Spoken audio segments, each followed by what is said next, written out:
Psalm 98. Psalm ṣẹ́gun mo sọ fún wa pé àwọn psalm tá à ń ṣe lọ́wọ́ ń sìn psalm ọba ni enthronement Jésù ń jọba Jésù ń padà bọ̀ ìpadàbọ̀ Jésù Kristi nígbà kejì òní gbogbo àwọn psalm tá à ń ṣe ń sìn yìí. So Psalm 98 náà ara wọn ni Psalm 98 wọn kọ orúkọ ètò kọ o àmọ́ bóyá Dávidi ni ò bọ̀ táwọn ọ̀rọ̀ púpọ̀ nínú ara àwọn ọ̀rọ̀ Dávidi ó wà ní Psalm 98 so but wọn kọ orúkọ pé ẹni báyìí ló kọ psalm yẹn. So ikọ̀ tó kàn ṣe pàtàkì ní Psalm 98 ni wípé iṣẹ́ ìràpadà tọ́lọ́run wá ṣe iṣẹ́ the work of salvation bọ́lọ́run ṣe ra àwọn èèyàn rẹ̀ padà torí Psalm 98 nígbà tí wọ́n kọ wípé kán lè máa fi kọ orin tuntun sí Ọlọ́run torí tán bá ti lọ ja ogun Ọlọ́run á dìde Ọlọ́run á ja ogun fún Ísírẹ́lì gbogbo àwọn ọ̀tá gbogbo àwọn ìlú tó kù ni wọ́n ń bẹ̀rù Ọlọ́run Ísírẹ́lì ẹ wo iṣẹ́ tọ́lọ́run ṣe ńgbà tí Ọlọ́run gbà tó rà wọ́n padà kúrò ní ọwọ́ Fáráò tó lọ́lọ́run ti ṣe ọgọ́rùn-ún lọ́nà mẹ́rin ni wọ́n á fi wà nínú oko ẹrú o ṣùgbọ́n òun máa mú wọn jáde ó máa rà wọ́n padà kúrò Ọlọ́run dẹ̀ mú ìlérí náà Ọlọ́run dẹ̀ múṣẹ òun á rà wọ́n padà òun á mú wọn kúrò nínú ilẹ̀ oko ẹrú yẹn òun á wá mú wọn lọ sílẹ̀ ìlérí bí Jésù Kristi ṣe wá ṣe rà wá padà kúrò nínú oko ẹrú ẹ̀ṣẹ̀ tó mú wa lọ sílẹ̀ ìlérí náà bó ṣe rí náà nìyẹn the work of salvation so tán bá ti lọ jagun gbà yẹn tán bá ti dé àwọn jagunjagun Ísírẹ́lì àtàwọn ọmọ Ísírẹ́lì wọ́n á lọ inú tẹ́ḿpìlì wọ́n á lọ máa gbọ́ Ọlọ́run ga wọ́n á kọ orin tuntun wọ́n á kọ orin tó tún yàtọ̀ sí eléyìí tán ti kọ tẹ́lẹ̀ rí láti fi gbé Ọlọ́run ga ẹ rí ńgbà tán kọjá nínú Òkun Pupa ńgbà tán jáde tán ẹ mọ̀ pọ́n kọ orin tuntun kẹ̀kẹ́ Fáráò àtàwọn ogun rẹ̀ àwa kò mọ̀ rí wọn mọ́ o so má ṣe má so wọ́n á kọrin tuntun wọn àti ìkọrin yẹn tẹ́lẹ̀ lẹ́yìn tán jáde ń bẹ̀ ni wọ́n compose orin yẹn mo dẹ̀ sọ fún wa ṣé lọ́sẹ̀ tó kọjá ni tí Ọlọ́run bá ṣe iṣẹ́ ìyanu kan nínú ayé èèyàn báyìí orin yẹn máa yí padà kíákíá ni irú ẹni tó ti ń wojú Ọlọ́run fọ́mọ méjì ọmọ mẹ́ta ọmọ kan pé Olúwa jẹ́ kán ṣèyàwó tọ́lọ́run dẹ̀ wá jẹ́ káwọn ọmọ mẹ́tẹ̀ẹ̀ta yẹn wọ́n dẹ̀ wá ṣèyàwó nínú ọdún kan wọ́n dẹ̀ wá fọ́kọ gidi tí ò ṣe pé bóyá ọkọ ṣáàjẹ́ ká sọ pé o mọ́ rì tó jọ́kọ gidi ni tí gbogbo nǹkan máa yàtọ̀ ṣé orí ìyá yẹn ṣé kò ní yí padà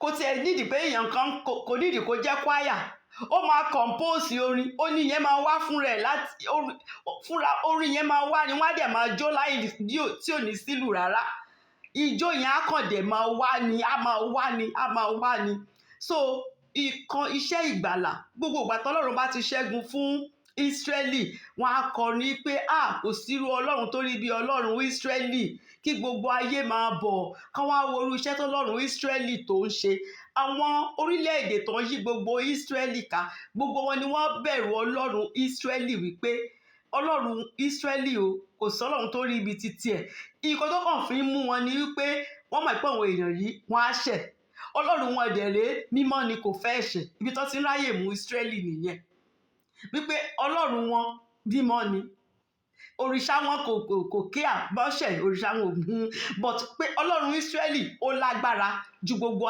Ọlọ́run tó kù lọ but kò fẹ́ ẹ̀ṣẹ̀ so wọ́n á ti àwọn èèyàn yẹn láti ṣẹ̀ tó bá ti ṣẹ̀ ọ̀tá wá ráyè wọlé bó ṣe máa ń rí wọn mú nìyẹn but wọ́n mọ̀ ń pọ́ Ọlọ́run Ísírẹ́lì o ẹ rí nígbà tá a ṣe Esther nígbà tí Hámánì sọ fún ìyàwó ẹ̀ àtàwọn ẹbí ẹ̀ pé òun fẹ́ make sure pé Mọ́dékáì pé òun á make sure pé Mọ́dékáì pé wọ́n hàǹgì ẹ̀ sórí gálò ni ìyàwó ẹ̀ sọ fún wípé Mọ́dékáì ṣé kò kì í ṣe Júù o àwọn ẹbí ẹ̀ náà sọ pé ṣé Mọ́dékáì ṣé kò kì í ṣe Júù ó ní Júù ni wọ́n ní tó bá jẹ́ pé Júù ó ṣí o tó bá jẹ́ Júù ìwọ ló máa wálẹ̀ iwájú ẹ̀ o Esther chapter 6 verse 13 tàbá rántí gbà tá a ṣe Esther orí 6 ẹsẹ̀ 13 àwọn ènìyàn rẹ̀ àti obìnrin rẹ̀ àti gbogbo àwọn ọ̀rẹ́ rẹ̀ wí fún un pé bí Mọ́dékáì bá jẹ́ irú ọmọ Júù tó bá jẹ́ ọmọ Júù ni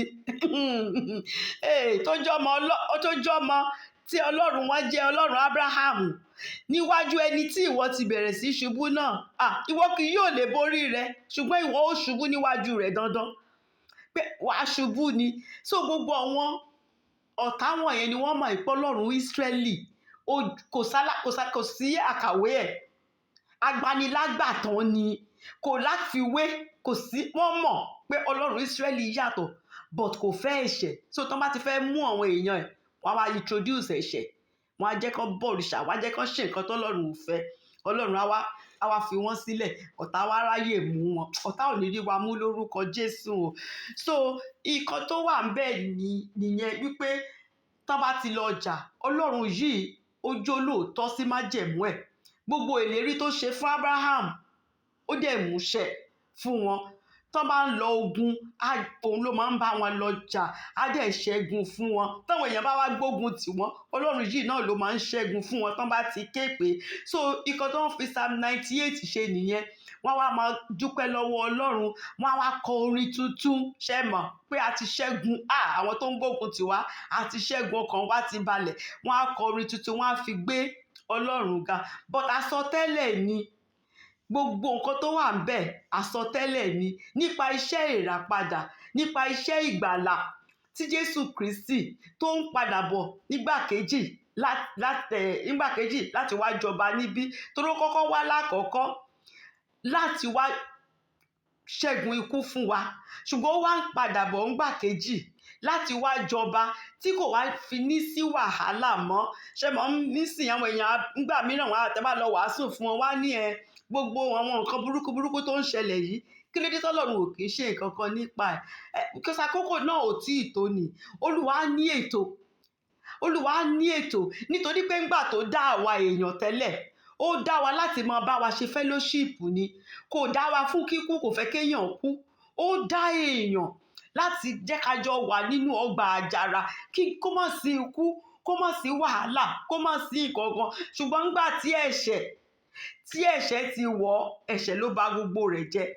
Ṣé rántí ó sọ fún Ádámù ńgbà tán ṣẹ̀ tán, ó ní Ádámù, nítorí pé ó ti ṣe ẹ̀ṣẹ̀ kan tí mo ní kó má ṣe, ó ti ṣe. Ó ní erùpẹ̀ lásán ni ẹ́, ó kì í jẹ́ kó mọ̀, ó dẹ̀ máa padà di erùpẹ̀ ilẹ̀ ni. Inú erùpẹ̀ yẹn gan ló máa padà sí, ibi tí ikú ti bẹ̀rẹ̀ nìyẹn. Ọlọ́run kò dá èèyàn fún ikú tẹ́lẹ̀.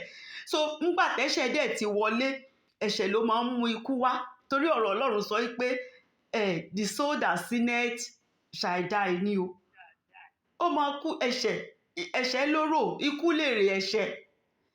So ẹ̀ṣẹ̀ ti wá wà, so lákòókò yìí ẹ̀ṣẹ̀ ti wà, gbogbo ẹ̀ ti ṣe. So Ọlọ́run wá ń wá àwọn kan nínú gbogbo àwọn tó ń dá tó máa lè gbé ìgbé ayé mímọ́, tó máa lè bá òun gbé papọ̀.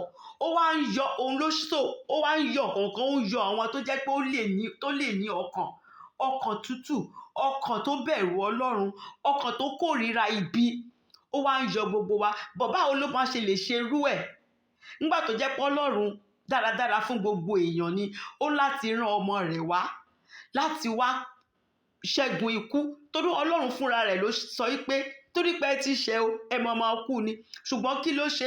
Ó wá gbé ọmọ bíbí rẹ̀ ẹyọ kan ṣoṣo tó ní, ó wá rán wá wípé kó wá ṣẹ́gun ikú. Tó bá ti wá ṣẹ́gun ikú yẹn o, gbogbo ẹni tó bá ti wá gbàgbọ́ nínú Jésù Kristi ọmọ rẹ̀ tó rán wá, á wá fi ẹ̀jẹ̀ Jésù yẹn, á fi wẹ ẹ̀ṣẹ̀ yẹn kúrò, ẹni yẹn á wá di mímọ́, á wá lè bá Ọlọ́run gbé. So ètò tọ́lọ́run ti ní tẹ́lẹ̀tẹ́lẹ̀ yẹn, ètò yẹn á ṣẹ̀ wá ṣẹlẹ̀ ní pípadàbọ̀ Jésù Kristi nígbà kejì. Kò wá ní sí wàhálà mọ́, kò ní sí ìdààmú mọ́, nítorí pé Jésù Kristi nìkan ló máa jẹ́ ọba. Kò tún ní sọ́ba kankan níbi kankan lórílẹ̀-èdè alààyè gbogbo. Jerúsálẹ́mù tuntun máa sọ̀kalẹ̀ látọ̀run, orí Jerúsálẹ́mù tó wà yìí náà ló máa wà, torí Jésù máa jókòó sórí ìtẹ́ bàbá rẹ̀. Nígbà yẹn kò wá ní sí ìdààmú mọ́. Gbogbo àwọn tí kò dá, àwọn tí kò lè bá Ọlọ́run gbé, irú àwọn tó jẹ́ pé kò sí bọ́n ṣe lè wà níbì kan tán lè ṣèfẹ́ Ọlọ́run gbogbo mọ́, ìyàtọ̀ á ti wà. Olúwa ti separate wọn kúrò lára àwọn tó fẹ́.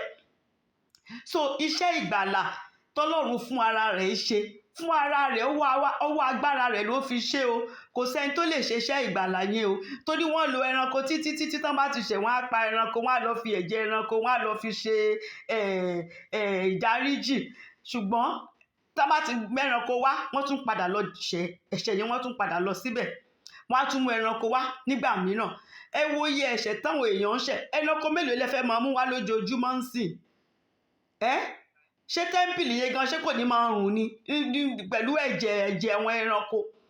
Ṣùgbọ́n Ọlọ́run mọ̀ pé tóun bá lè mú ọmọ òun ẹyọ kan ṣoṣo tóun ní, torí ọmọ tọ́lọ́run ní nìkan ni ò lẹ́ṣẹ̀, torí ẹni tí ò lẹ́ṣẹ̀ nìkan òun ló lè ṣẹ́gun ikú. Ẹni tí ò lẹ́ṣẹ̀, kò dẹ̀ síyàn kankan tó wà tí kò lẹ́ṣẹ̀. Nítorí náà lọ́lọ́run ṣe wá ṣe gbé ọmọ rẹ̀ dìde tí kò sí ẹ̀ṣẹ̀, kò sí àbàwọ́n ẹ̀ṣẹ̀, ẹ̀jẹ̀ pure ni, ẹ̀jẹ̀ yẹn ò ní, kò sí kankan tí kò dá nínú ẹ̀jẹ̀ yẹn, pé kó wá ta ẹ̀jẹ̀ yẹn sílẹ̀. Ẹ̀jẹ̀ yẹn kó wá mú gbogbo ẹ̀ṣẹ̀ wa, kó wá mú kúrò. Nǹkan tá à ń pè ní iṣẹ́ ìgbàlà nìyẹn. So gbogbo ẹnikẹ́ni tó bá ti wá gbàgbọ́ wípé lóòótọ́ lọ́lọ́run wá rán ọmọ rẹ̀ wá o láti wá ṣẹ́gun ikú, tí Jésù yẹn dẹ̀ ti wá tó dẹ̀ ti wá ṣẹ́gun ikú, tó bá ti wá gbàgbọ́ pé ó dẹ̀ kú, ó dẹ̀ jíǹde lóòótọ́ bọ́lọ́run ṣe sọ, tó gbàgbọ́, a wá fi ẹ̀jẹ̀ yẹn a fi wẹ̀ ẹ́ mọ́. Tó bá ti wá lè gbé ìgbé ayé mímọ́ o, ó qualify láti jẹ́ citizen Jerusalem tuntun. Torí Ọlọ́run wá citizen gbogbo ẹ tó máa bá òun wà níbẹ̀, tí kò wá ní sí wàhálà mọ́, kò ní sẹ́ni tí kò pé ń bẹ̀ rárá, kò ní sẹ́ni tó kù díẹ̀ káàtó fún rárá. Òun ló ṣe jẹ́ dandan pé a láti gbé ìgbé ayé mímọ́. Òun ni so plan Ọlọ́run láti ìbẹ̀rẹ̀ yẹn, Ọlọ́run fẹ́ mú plan yẹn, ó fẹ́ mú ṣẹ nígbà tí Jésù bá padà wá nígbà kejì. So nísìnyí gbogbo nǹkan tó ń ṣe Ọlọ́run ń wò wọ́n ni, ó kàn pick àwọn títí ẹ̀, ó ń yọ àwọn tó fẹ́, ó ń wo àwọn ọlọ́kàn déédéé, ó ń yọ àwọn tó lè bá òun gbé ìjọba òun. Nǹkan tó Ọlọ́run sì ń ṣe lọ́wọ́ nìyẹn. Tó bá ti wá yọ gbogbo ẹni tó fẹ́ yọ, tó bá ti pé, ó ti tán nìyẹn. That's it. Jésù á dé Jerusalem tuntun, níbi tí ó ti wá sẹ́kún, tí ò sóṣe, tí ò sí wàhálà, tí ò sí nǹkankan. So nǹkan tí Psalm 98 tó sọ̀rọ̀ ń pa ènìyàn, even though ńgbà tí wọ́n kọ́, àwọn fi kọ́ pé káwọn máa kọrin tuntun sí Ọlọ́run tí kò sírú Ọlọ́run bíi titi ẹ̀, tẹ́ pé ọwọ́ agbára rẹ̀ ló mọ fi ń ṣeṣẹ́ ìyanu tó fi ń ṣẹ́gun fún wọn. Ó dẹ̀ fi ìgbàlà Ísírẹ́lì ó fi hàn gbogbo èèyàn, kò fi pamọ́. Ó jẹ́ kí gbogbo èèyàn mọ̀ pé Ísírẹ́lì ní Ọlọ́run aláìlákàwé. Gbogbo àwọn ìlú tó kù ló mọ̀ pé Ọlọ́run Ísírẹ́lì yàtọ̀ sí Ọlọ́run gbogbo tí àwọn ń sìn. Ṣùgbọ́n ó fi hàn wípé gbogbo èèyàn ló lè wá gba Ọlọ́run Ísírẹ́lì. Jésù Kristi dẹ̀ wá lákọ̀ọ́kọ́ láti wá ṣe bẹ́ẹ̀ pé gbogbo ẹni tó bá ti gbàgbọ́ nínú òun, ó ti di Ísírẹ́lì náà. Kò wá ń ṣara Ísírẹ́lì nìkan ló máa lè méèkì ìjọba Ọlọ́run. Orin bọ̀bọ̀ tó kọ Ọba ni Jésù yẹn, gbogbo iṣẹ́ ìgbàlà yẹn ó kọ sínú orin yẹn. Ẹni tí kò bá mọ̀ nǹkan tá à ń pè nípa iṣẹ́ ìgbàlà, mo ti sọnù sínú ìgbèkùn ẹ̀ṣẹ̀ mi, ṣàforífojì ikú àti gbàgbé mi. Ṣé mo kọ dáadáa ṣá? Mo ti sọnù sínú ẹ̀ṣẹ̀ mi, ṣàforífojì ikú àti gbàgbé mi, àti rò mí pin pé kò sí ìrètí òde mọ́, torí mo jẹ̀bi gbogbo ẹ̀sùn tá kàn mọ́ mi. Gbogbo ẹ̀sùn tá kàn mọ́ mi, àmọ́ inú mi dùn, mo gbòmìnira láti gbà mo ti gba Jésù. Ṣé mọ̀? A ti san gbogbo, a ti wẹ̀ mí mọ́, a san gbogbo ẹ̀ṣẹ̀ mi látìgbà tí mo ti mọ Jésù. Pé so gbogbo wa láti sọnù sínú ìgbèkùn ẹ̀ṣẹ̀, slavery, bí àwọn ọmọ Ísírẹ́lì ṣe wà ní Egypt fún 400 years. Bẹ́ẹ̀ ni gbogbo wa ṣe sọnù sínú ìgbèkùn ẹ̀ṣẹ̀ tí Ádámù àti Éfà tán kó sílẹ̀. Ṣùgbọ́n Jésù Kristi wá láti wá rà wá padà. Ó ṣẹ́gun ikú, ó wá, òun àtèṣù wọ́n fà á ni. Tó jẹ́ pé Jésù gan ó dé stage kan tó ń sọ pé bàbá, aago yìí abẹ́ máa lè gbé aago yìí kúrò. Ṣùgbọ́n Jésù rántí wípé nǹkan táwọn wá ṣe leléyìí, ṣé mọ̀? So Jésù wá láti wá ṣẹ́gun fún gbogbo wa. Ìjà ni, ìjàkadì gidi ni, ṣùgbọ́n Jésù ṣẹ́gun ikú. Mo rántí nígbà tá a ṣì wà ní secondary school, high school, tá a máa ń ṣe scripture union gbà yẹn, a máa ń kọ orin ìgbàlà kan nínú ọgbà Gẹ́símánì. Yes, àṣẹ Gẹ́símánì, ohun èṣù ló jọ mí jà, Olúwa gbéṣù ṣubú, àló gbéṣù lulẹ̀, èṣù ké àbámọ̀, ṣèyí sí, ṣèyí ṣe, yá yá yá, yó yó yó, àyà àyà yú yú yú, Olúwa borí o, Olúwa borí. A máa káríbó, a máa kégbe ní òbí Psalm 98 ṣe sọ yẹn. A máa kọ́ sókè, àwọn kan á máa ṣe àyà àyà yú yú, àwọn náà tún máa kọ́ṣẹ́ mọ̀. Very beautiful, the joy of salvation. Àwọn ọmọdé kò sí nǹkan tá à ń rò ju pé a fẹ́ bá Jésù jọba. It was so beautiful. So nǹkan tí Psalm 98 wà fún nìyẹn, wípé ká kọ orin tuntun, ká kọ orin tuntun sọ́lọ́run. Kí nìdí tá a máa fi kọ orin sọ́lọ́run? Nítorí Ọlọ́run yìí òun ni olùgbàlà wa, òun ló wá rà wá padà. Nítorí pé Ọlọ́run yìí òun lọ́ba, Jésù lọ́ba, ọba ni Jésù. Kò sọ́lọ́run mìíràn tó lè jọba lẹ́yìn Jésù, òun nìkan lọ́ba títí ayé, kò sáláfiwé, kò séèyàn kankan, kò ń ṣe president tẹ́nìkan kan lè rọ̀ lóyè, kò ṣeé rọ̀ lóyè, kò ṣeé rọ̀ lóyè. Àti nítorí pé Ọlọ́run yìí onídàájọ́ òdodo ni o, ó ń bọ̀ láti wá ṣe ìdájọ́ ayé. Ẹni tó bá ṣe é dáadáa á gba titi ẹ̀, ẹni tí ò bá dẹ̀ ṣe é dáadáa òun náà á gba titi ẹ̀. Kò sí pé mo ṣe é pé mo mú jẹ, kò sí nǹkan tó ń jẹ́ bẹ́ẹ̀ o, kò sí. Gbogbo nǹkan tó ń kálukú bá ṣe, ó ní mò ń bọ̀ kankan láti wá ṣe ìdájọ́ gbogbo yín gẹ́gẹ́ bí iṣẹ́ ọwọ́ oníkálukú tó bá ṣe rí. Èèyàn míì lè balẹ̀ jẹ́ kó paint wọ́ọ̀dì rẹ́ẹ̀dì kó tó kú, á bá ẹrù ẹ̀ létí sàn, báwọn ìyá wa ní Olúwa ṣe máa ń sọ, á bá ń bẹ̀ lọ́jọ́ kan, á bá ń bẹ̀ pé wo kò nídìí pé wọ́n ń kà á, ó máa wò ó bí kọ̀ǹpútà báyìí ni, gbogbo bó ṣe gbé ìgbésí ayé ẹ̀, kò nídìí pé wọ́n ń kà á fún un. Nítorí náà ìdájọ́ rẹ leléyìí, ibi báyìí ni kó máa lọ.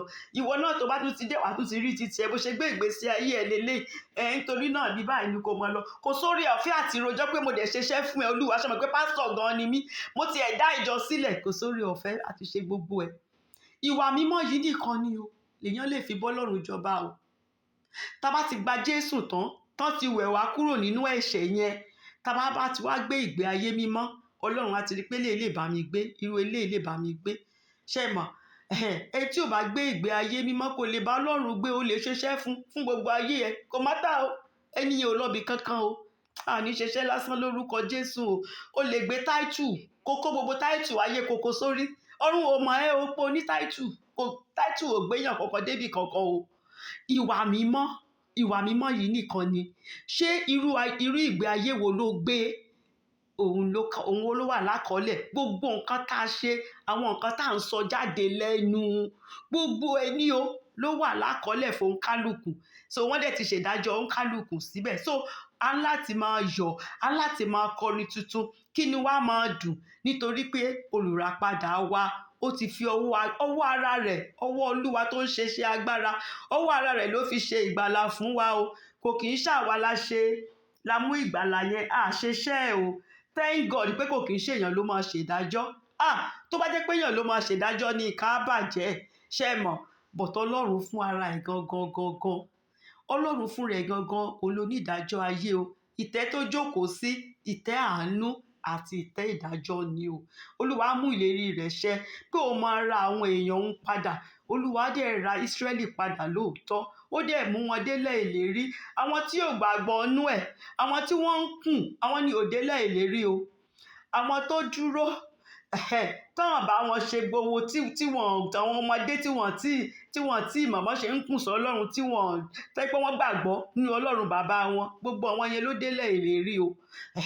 Bẹ́ẹ̀ ni Jésù ṣe wá ṣèràpadà fáwa náà, ó dẹ̀ ń kó wa lọ sílẹ̀ ìlérí, ó wá kù sọ́wọ́ kálukú. Ṣùgbọ́n ẹni tí ò bá gbé ìgbé ayé mímọ́, ẹni tá a dẹ̀ wẹ̀ nínú ẹ̀jẹ̀ Jésù Kristi kò lè délẹ̀ ìlérí o, kò lè débẹ̀. So nǹkan tó wà ń bẹ̀ nìyẹn. Another thing táwọn Bible scholar ń sọ nípa Psalm 98 ni wípé Mary, orin tí Mary kọ, ìyá Jésù, ní Luke chapter 1 verse 46 to 49. Mo mọ orin náà tẹ́lẹ̀, ò bọ̀ mi ìrántí dáadáa.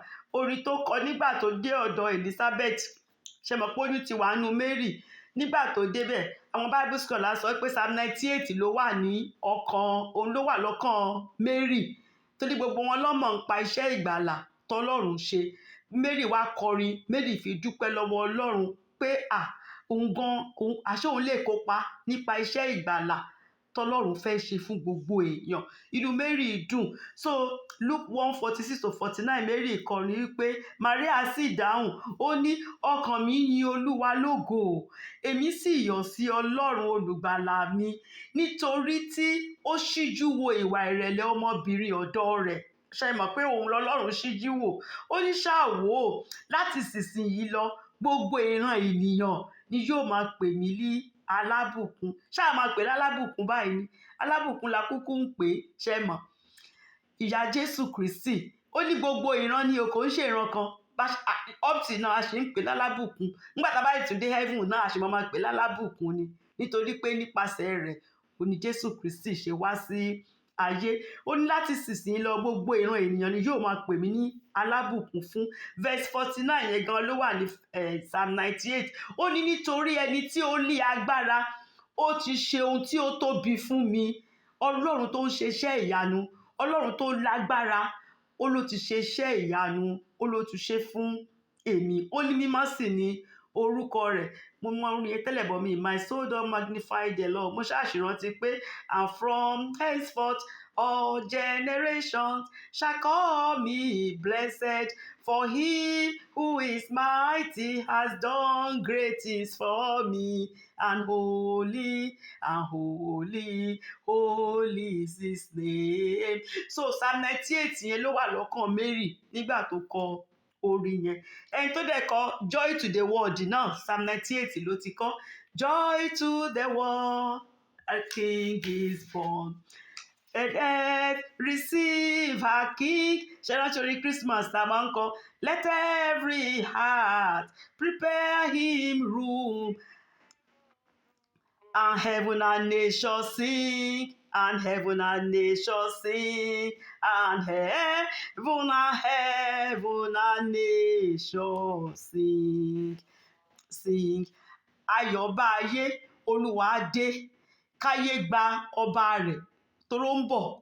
Ó ti wá lẹ́ẹ̀kan bọ̀ tó ń padà bọ̀ ni pé ayọ̀ ni pé ó ń padà bọ̀ yẹn la ṣe ń kọrin tuntun. Ayọ̀ ti bá ayé o, Olúwa dé o, káyé kó gba ọba rẹ̀. Jésù ọba ni, kí gbogbo ọkàn kó pèsè àyè fún un, kí ọ̀run àti ẹ̀dá kan gbérin. Ìtumọ̀ orin joy to the world yẹn nìyẹn. Ẹni tó kọ Psalm 98 òun ni ó fi kọ orin yẹn. So ẹ jẹ́ ká ka Psalm 98. 9 verses péré ni, kò pọ̀. Ìkan tó kàn ṣe pàtàkì ń bẹ̀ náà ni pé ká mọ̀ wípé iṣẹ́ ìgbàlà òun ni Psalm 98 wà fún. Iṣẹ́ ìgbàlà ni bí Jésù ṣe wá ṣe iṣẹ́ ìgbàlà, àti pé aláti máa kọrin kínú wa máa dùn tá bá ti rántí nígbà tá bá ṣe gba Jésù. Ẹ mọ bí inú wa ṣe máa ń dùn. Mo rántí nígbà tí mo ṣe gba Jésù, ayọ̀ yẹn bí ó ń pa mí bí ọtí ni. In fact àwọn èèyàn mọ̀, everybody ló mọ̀ pé kí ló what is going on, something is different. Ìgbàlà yẹn kò pamọ́, gbogbo èèyàn ló rí. Ó wá kù ẹ tó bá fẹ́ gbà o, ó wá kù ẹ tó fẹ́ gba ìgbàlà náà. Ọlọ́run ò dẹ̀ kì í fipá múyàn. So ìkan tí Psalm 98 wà all about nìyẹn. So Ọlọ́run ọba gbogbo ayé, ẹ dẹ̀ lè pè é ní onídàájọ́ ayé. Title tí mo fún un nìyẹn. Verse 1 ẹ kọrin tuntun sí Olúwa nítorí tí ó ṣe ohun ìyanu. Ìdí tá a máa ṣe kọrin tuntun sí ni pé Olúwa ṣe ohun ìyanu.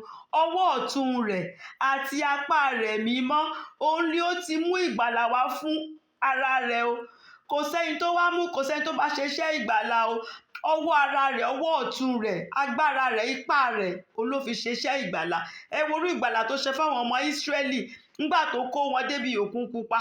Ṣé ta ló bá Ọlọ́run lànà fún wọn nínú Òkun Pupa? Ta ló bá Ọlọ́run ṣẹ́gun Fáráò nínú Òkun Pupa? Ọwọ́ agbára rẹ̀ ni. Òun la ṣe máa ń sọ wípé ọwọ́ Olúwa tó ṣe iṣẹ́ agbára, ìyanu lọ̀rọ̀ rẹ̀ tó yí ayé wa padà. Orísun ìyè, orísun tí kì í gbẹ ni. Ọwọ́ Olúwa tó ń ṣiṣẹ́ agbára. Ọwọ́ ọ̀tún rẹ̀ àti apá rẹ̀ mímọ́, òun ni ó mú ìgbàlà wá fún o, nítorí ọmọ ti ara rẹ̀ kan ṣoṣo òun ló lò fún wa. Ọwọ́ agbára rẹ̀ kò sẹ́ni tó ràn án lọ́wọ́ o, kò sẹ́dá kankan, kò sọ́lọ́run kankan níbì kankan. Ọwọ́ agbára rẹ̀, apá rẹ̀, ipá rẹ̀, òun fún ara rẹ̀ ló fi mú ìgbàlà wá fún ara rẹ̀ àti fún gbogbo wa. Isaiah 52:10. Isaiah 52:10 ó sọ wípé Olúwa ti fi apá mímọ́ rẹ̀ ó fi hàn lí ojú gbogbo àwọn orílẹ̀-èdè, ó fi hàn lójú gbogbo orílẹ̀-èdè, gbogbo òpin ayé yóò sì rí ìgbàlà Ọlọ́run wa. Nígbà tí Jésù dẹ̀ dé lóòótọ́, gbogbo òpin ayé ló mọ̀ nípa pé Jésù wá o. Ó kàn pé ẹni tí ò tiẹ̀, ẹni tó bá gbà á, ẹni tí ò dẹ̀ gbà á. Ṣùgbọ́n ọjọ́ kan ń bọ̀ tí gbogbo orókún máa kúnlẹ̀ níwájú Jésù Kristi yìí o. Àtàwọn tó ń bẹ lọ́run, àtàwọn tó ń bẹ lórí ilẹ̀, àtàwọn tó ń bẹ lábẹ́ ilẹ̀, àtàwọn tó ti kú pàápàá, àwọn tí inú omi tábẹ́ omi, gbogbo ẹ̀ ló máa kúnlẹ̀ níwájú Jésù Kristi yìí o, tó máa ṣe ìdájọ́ òǹkálùkù. Ọjọ́ kan ń bọ̀, gbogbo ayé ló máa rí, kò sí pípamọ́ kankan níbẹ̀. So verse 2 ẹsẹ̀ kejì wá ń sọ wípé Olúwa ti sọ ìgbàlà rẹ̀ di mímọ̀, ó sọ ọ́ di mímọ̀, kò fi pamọ́. Olúwa sọ ìgbàlà rẹ̀ di mímọ̀, òdodo rẹ̀ lé ó ti fi hàn ní gbangba lé ojú àwọn kèfèrí pàápàá. Lójú àwọn ṣègbọ́n rí Jésù, àwọn kèfèrí yẹn ṣègbọ́n nípa táwọn gan kó nípa ikú Jésù. Olúwa fi hàn gbangba ni, kò sẹ́ni tó máa sọ pé mi ìgbọ́ ń pa ẹ, mi ì tiẹ̀ mọ̀ ń pa nǹkan tó ń jẹ́ ọ̀rọ̀ Jésù, ọ̀rọ̀ ìgbàlà yẹn ìrọ̀lẹ́ náà pa, kò sí nǹkan tó ń jẹ́ bẹ́ẹ̀. Ó fi hàn ní gbangba o. Kì í ṣe pé ó kàn sọ di mímọ̀ nìkan, ó fi hàn kí gbogbo èèyàn rí wípé mo ti ṣe iṣẹ́ ìràpadà yín, mo ti ṣe iṣẹ́ ìgbàlà yín, ṣùgbọ́n ó wá kù sọ́wọ́ yín o. Mo fi ikú àti ìyè síwájú yín, fúnra yín ni kẹ́ wá mú kan. Ètò bá ti wá wù yín, Ọlọ́run ò kì í fipá múyàn, tó bá fipá múyàn á di dímọ̀n, kò dẹ̀ kì í ṣe dímọ̀n, Ọlọ́run ni. So kò ń fipá múyàn, ìjọba tó bá wọ ń kálukú ló lè mú, nǹkan tó bá wọ ń kálukú ni, ṣùgbọ́n ó fi hàn, ó fi ìgbàlà rẹ̀ ó fi hàn ní gbangba kí gbogbo ayé kí wọ́n lè rí. So verse 3 ó wá sọ wípé ó ti rántí àánú rẹ̀. Ìdí tọ́lọ́run ṣe jẹ́ olùgbàlà wa gangan leléyìí o. Ó rántí àánú rẹ̀ àti òtítọ́ rẹ̀ sí àwọn ará ilé Ísírẹ́lì, nítorí Ọlọ́run ṣèlérí fún Abraham. Ó sọ fún Abraham, ó ní àwọn wọ̀nyí wọ́n máa lọ oko ẹrú o, ṣùgbọ́n nínú oko ẹrú yẹn mo máa kó wọn jáde kúrò. Fáráò máa kó wọn, wọ́n máa wà nínú oko ẹrú 400 years ni wọ́n á lò ńbẹ̀, ṣùgbọ́n mo máa rà wọ́n padà, mo máa kó wọn jáde, mo dẹ̀ máa mú wọn délẹ̀ ìlérí. Ṣé ẹ mọ̀ pé fún àwọn Israẹli ará òní ìsìn òde òní tí wọ́n ṣe pé púpọ̀ nínú wọn ni ò gba Jésù gbọ́, ṣùgbọ́n Ọlọ́run létò fún wọn. Tẹ́ bá kàwé Revelation, ẹ rí i pé àwọn kan ṣì ń bọ̀ nígbà tí ní Jerusalem tó bá dé, àwọn kan ṣì ń bọ̀ tọ́lọ́run kà ní heaven, tó ń bọ̀ láti wá wàásù fún àwọn tó wà ní Israeli nísinsìnyí. Níbi tọ́lọ́run fẹ́ràn wọn dé, Ọlọ́run ṣì make provisions fún wọn. Ó ní Ezekiel, ó ló ń sọ ní Ezekiel chapter 37, ṣe mọ̀, mi ìfẹ́ ẹ má jẹ́ kí n sọ di Bible class àwọn ọmọdé, but Ọlọ́run ṣì ní provision, ó ní ìpèsè tó ti ṣe sílẹ̀, ó ní ètò sílẹ̀ táwọn Ísírẹ́lì yìí tí wọ́n á sì fi bá òun Ọlọ́run gbé. Níbi tọ́lọ́run torí ìlérí tó ní pẹ̀lú Abraham ni o, torí májẹ̀mú tó ní pẹ̀lú Abraham ni o, nítorí pé Ọlọ́run tó máa ń pa májẹ̀mú mọ́ òun lọ́lọ́run. So ó rántí àánú rẹ̀, ìyẹn ni kó pa májẹ̀mú rẹ̀ mọ́, ìlérí tó ṣe ó mú ṣẹ. Ó dẹ̀ kó wọn kúrò lóko ẹrú yẹn lóòótọ́, ó kó wọn gba Òkun Pupa já, ó kó wọn gba Jọ́dánì já, ó dẹ̀ jẹ́ kí wọ́n dé ilẹ̀ ìlérí tó ṣèlérí. Bó ṣe ṣèlérí fún wa náà nìyẹn. Ó dẹ̀ make sure pé ó wá kù sọ́wọ́ ẹni tí ò bá fẹ́ délẹ̀ ìlérí o, tọ́rọ́ Ọlọ́run kì í fipá mú yàn o, ṣe mọ̀, ṣùgbọ́n ìlérí rẹ̀ Olúwa mú ṣẹ. Olúwa mú ṣẹ. Ó rántí àánú rẹ̀ àti òtítọ́ rẹ̀ sí àwọn ará ilé Ísírẹ́lì, májẹ̀mú tó ní pẹ̀lú wọn. Olúwa rántí gbogbo òpin ti rí ìgbàlà Ọlọ́run wa, gbogbo títí lọ dé ibi tí ayé dé ń sìn, gbogbo wọn ló ti rí ìgbàlà Ọlọ́run. Àfẹ́ni tí ò bá ti fẹ́ gbà, kò sẹ́ni tí ò tí ì gbọ́, wọ́n gbọ́. Àfẹ́ni tí ò bá fẹ́ gbà nìkan ni, ṣùgbọ́n ọjọ́ kan ń bọ̀ tí gbogbo èèyàn máa kúnlẹ̀ níwájú Ọlọ́run náà. So God is faithful to his covenant. Ọlọ́run jó lóòótọ́ sí májẹ̀mú ẹ̀, ó jó lóòótọ́ pé òun á gba àwọn èèyàn òun lọ́wọ́ àwọn ẹrú, lọ́wọ́ àwọn oko ẹrú, lọ́wọ́ àwọn ọ̀tá. Ó dẹ̀ ṣe bẹ́ẹ̀ lóòótọ́. Jésù Kristi náà dẹ̀ wá láti wá gbà wá kúrò lọ́wọ́ ọ̀tá, kúrò lọ́wọ́ ikú, kúrò lọ́wọ́ Sátánì, nítorí pé gbogbo wa láti ṣẹ̀, láti kùnà ògo Ọlọ́run, ṣùgbọ́n Jésù ń wá láti wá gbà wá padà. So verse 4 wá ń sọ pé ìdí nìyí tí gbogbo wa fi máa fi hó ìhó ayọ̀, nítorí ọba ni Jésù o. Jésù ń padà bọ̀ láti wá jẹ ọba lórí gbogbo ayé. Kò ní sí dààmú mọ́, kò ní sí wàhálà kankan, kò ní sí ṣòro mọ́. 1,000 years the millennial reign la máa fi gbádùn, tí kò ní sí nǹkan kan, tí kò ní sí ewu, tí kò ní sí pé bóyá ó rẹ̀ mí, kò ní sí pé àìsàn, kò ní sí gbogbo yẹn mọ́. Ìgbádùn ni. Orin ayọ̀ nìkan la kàn máa kọ. A kàn máa hó ìhó ayọ̀ sọ Ọlọ́run ni. Báwọn àgbààgbà 24 mọ́ ṣe ń gbọ́ Ọlọ́run ga lọ́run sìn, ìkàtà máa ṣe nìyẹn. Kò sóòru, kò sí pé bóyá ilẹ̀ ti ṣú everywhere dark. Ìmọ́lẹ̀ ni o, nítorí pé ìmọ́lẹ̀ fún rẹ̀ gangan ló jọba. Ìmọ́lẹ̀ ni ìgbòlà, gbogbo nǹkan beautiful ni. So nítorí ẹ̀ ni wọ́n ṣe sọ pé ká máa hó ìhó ayọ̀ sí Olúwa, ká máa kọrin tuntun, kí ni wá máa dùn. Ẹ hó ìhó ayọ̀ sí Olúwa gbogbo ayé, ẹ hóyè, ẹ pariwo, ṣẹ mọ̀, ẹ máa kọrin sí, ẹ máa kọrin kẹ́ máa yìn, nítorí pé iṣẹ́ ìràpadà tó ṣe fún wa. Ṣó easy ni kéèyàn fọmọ bíbí ọmọ rẹ̀ kan ṣoṣo kó dẹ̀ fi rúbọ fún gbogbo èèyàn mélòó ló lè ṣerú ẹ̀? Ṣùgbọ́n aláti máa hó ìhó ayọ̀, ká máa dúpẹ́, nítorí pé ayé òṣì yìí ó máa kọjá. Ayé tó dùn, èyí tó dára, ó wà fún gbogbo ẹ̀ tó bá ti jẹ́ àtúnbí, tó dẹ̀ gbé ìgbé ayé mímọ́. So verse 5 wá sọ pé ẹ máa fi dùrù kọ orin sí, ẹ fi àwọn ohun ìlù, ohun gbogbo instrument tẹ́ bá ní, oríṣiríṣi instrument tẹ́ bá ń lò. Eléyìí tán bá ń lò ní India, ẹ lù ú, ẹ fi gbọ́ Ọlọ́run ga. Èyí tí wọ́n ń lò ní Nàìjíríà, Yorùbá ní ìlú tiwa lọ́tọ̀. Ìlú ti Yorùbá yẹn ó yá, ẹ fi gbọ́ Ọlọ́run ga. Hausa náà nílùú ìlú tiwọn. Ẹni tó bá ní kàkàkí, Israeli wọ́n nípè tí wọ́n ń fún. Gbogbo nǹkan, gbogbo instrument yìí, pé gbogbo orílẹ̀-èdè, gbogbo nǹkan tá a ní, òun ni ká fi gbé Ọlọ́run, ká máa fi gbé ga. So ẹ máa fi dùrù kọrin sí Olúwa, àti dùrù pẹ̀lú ohun orin mímọ́. Verse 6 sọ pé pẹ̀lú ìpè àti ohun fèrè, ẹ hó ìhó ayọ̀ níwájú Olúwa ọba. Ká máa hó ìhó ayọ̀, ká máa practice ẹ o, torí nǹkan tá à ń lọ ṣe ní lọ́run nìyẹn o.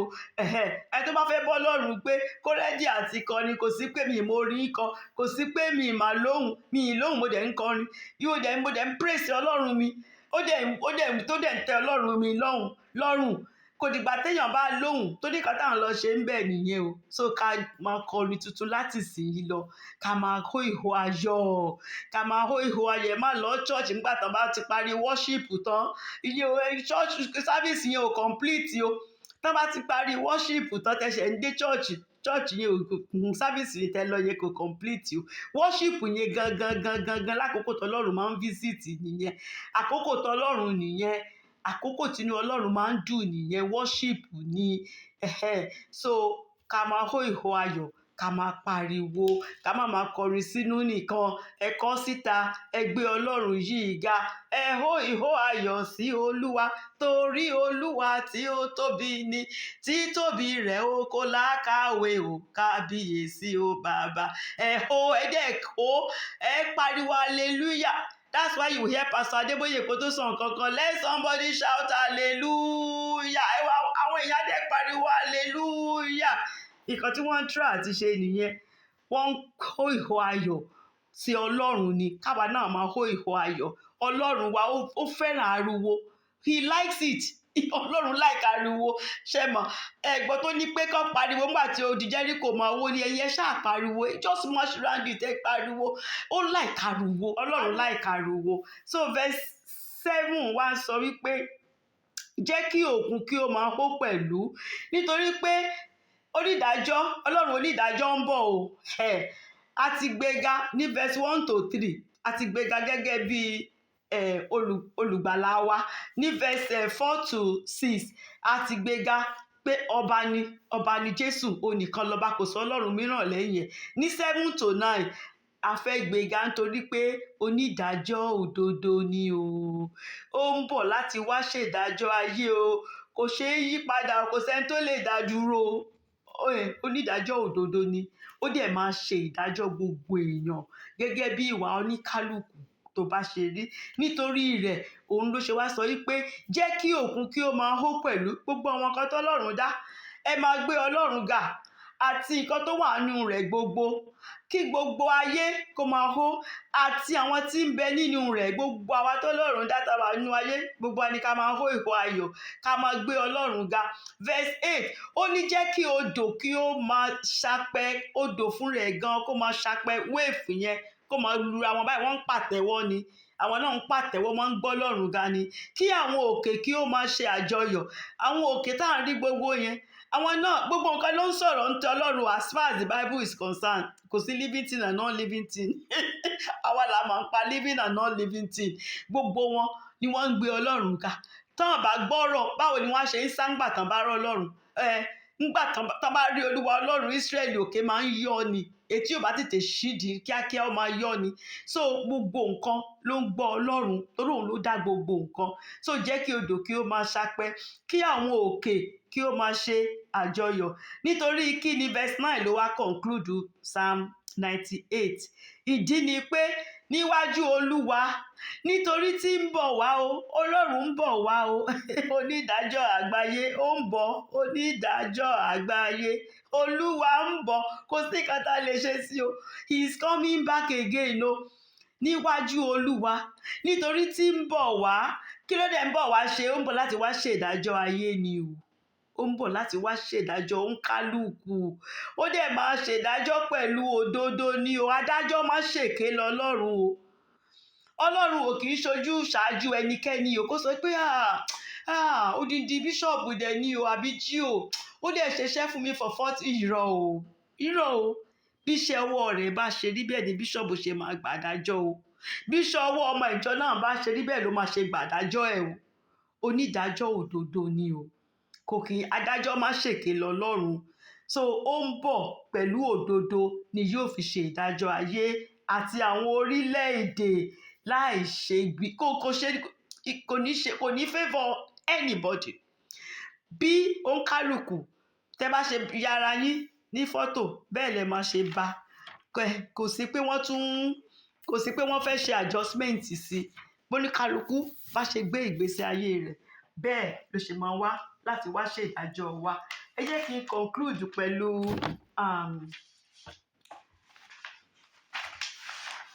John chapter 3 verse 3. Jòhánù orí 3 ẹsẹ̀ 3. Nicodemus ló lọ bá Jésù o. Ṣé mọ̀ pé àwọn Farisí yẹn wọ́n mọ Bíbélì, wọ́n mọ̀ láti bẹ̀rẹ̀, wọ́n máa ń há sórí ni.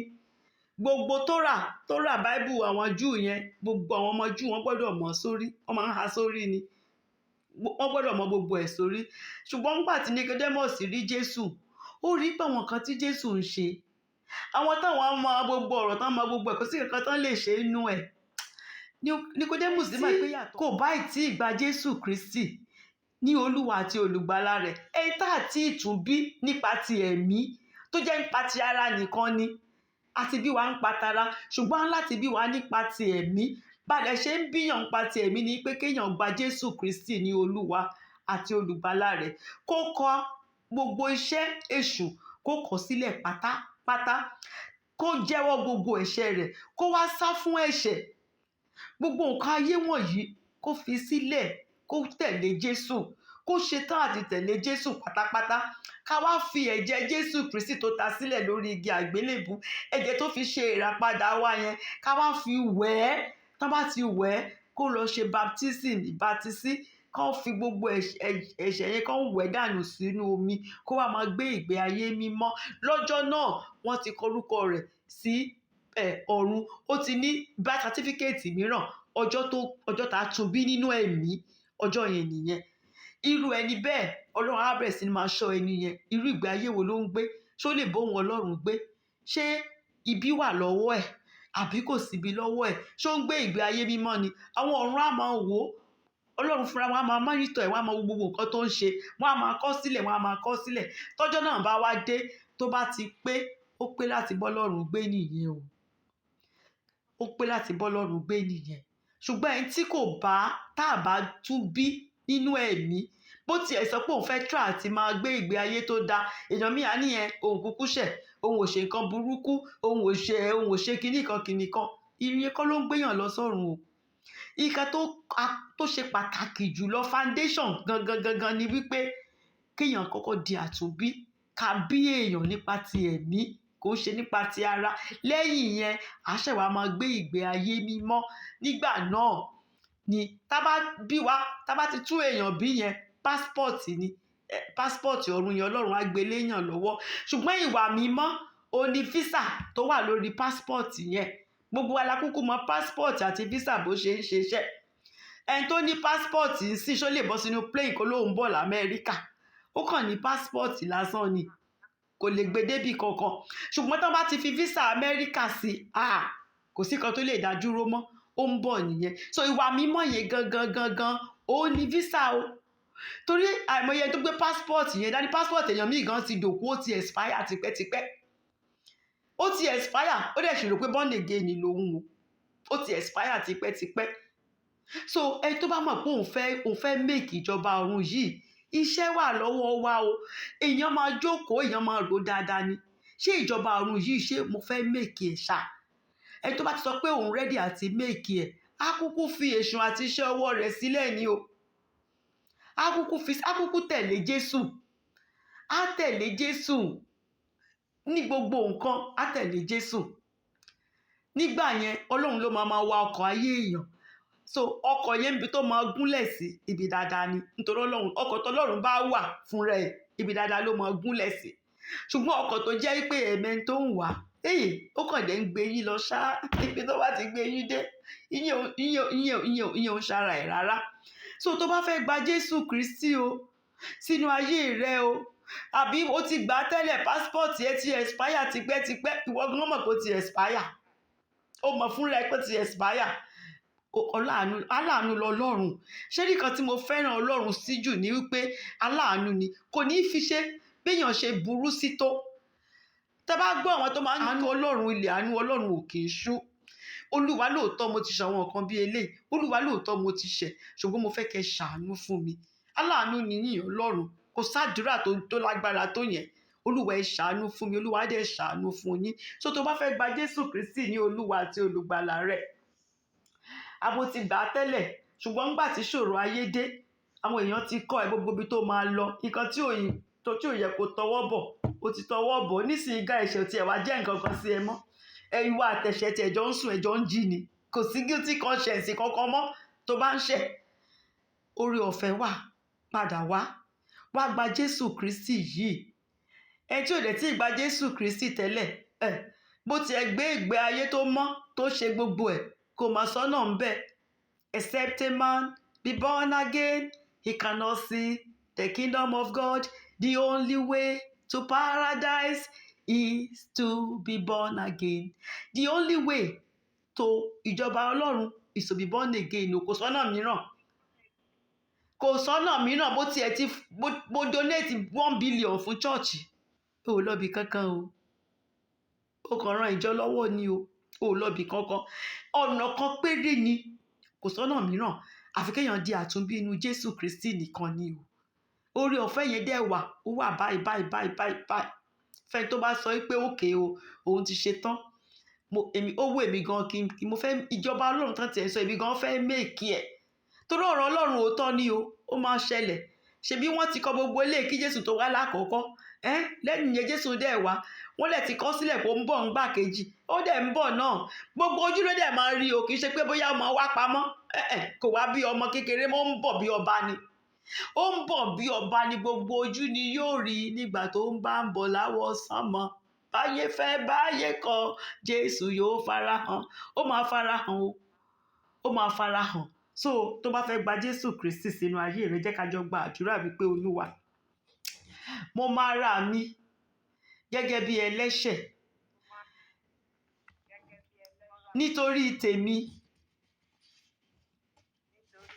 ló ṣe kú ikú oró lórí igi àgbélébùú. dárí gbogbo ẹ̀ṣẹ̀ mi jì mí. Fi ẹ̀jẹ̀ rẹ fi wẹ gbogbo ẹ̀ṣẹ̀ mi mọ́.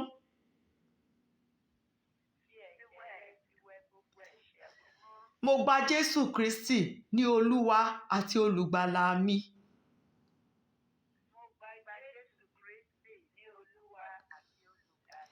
Èmi náà fẹ́ bá ọ jíǹde bó ṣe jíǹde lọ́jọ́ kẹta.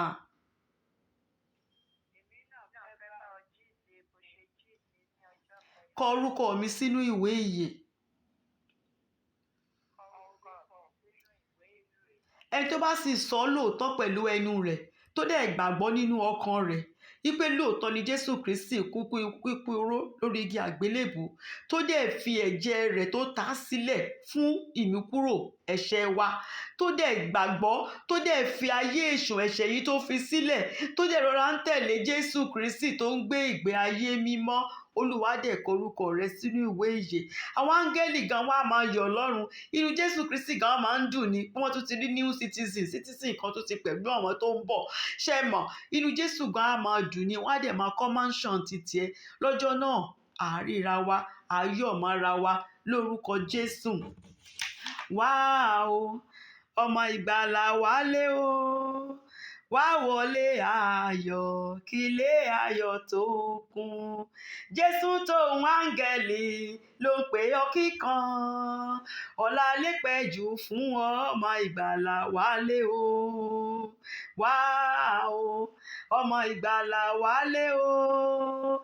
Wá wọlé ayọ̀, kíló ayọ̀ tó kún. Torí tó bá ti kún, case close ni o. Ó ní ìyẹn tọ́lọ́run fẹ́ o. Tó bá sì ti kún, ó tán nìyẹn o. Ó ti rán àwọn áńgẹ́lì rẹ̀ kan máa pín invitation card káàkiri báyìí. Ọjọ́ tó bá ti pé, that's it. Ó ti tán o. Kò dẹ̀ sí ìrònúpìwàdà nínú sàréè o. Olúwa á ràn wá lọ́wọ́. Gbogbo àwọn ọmọ orí òkè Síónì lórúkọ Jésù la máa débẹ̀ o. Lórúkọ Jésù. Ẹ ṣé o. Thank you, Lord Jesus. Thank you, ma o. The Lord bless you.